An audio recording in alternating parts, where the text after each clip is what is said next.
This tiny bird guides one of the fiercest animals in Africa to a hidden treasure it can't open itself.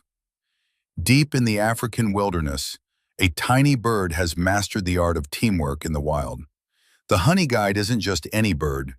It knows the secret locations of hidden beehives, a treasure full of honey and larvae. But it can't get inside the hive alone. Enter the fearless honey badger, a mammal known for its strength and boldness. The honey guide leads the badger step by step through the forest, chirping and signaling. The badger follows faithfully, breaking open the hive with its powerful claws and jaws. Once the treasure is exposed, the bird swoops in to enjoy the sweet reward, honey and larvae left behind by the badger. It's a perfect example of nature's cleverest partnerships, a bird teaching a fierce predator exactly where the treasure lies, and getting a free meal in return.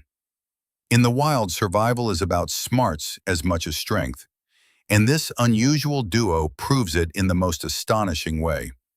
Subscribe to XSecrets to uncover more incredible secrets hidden in nature.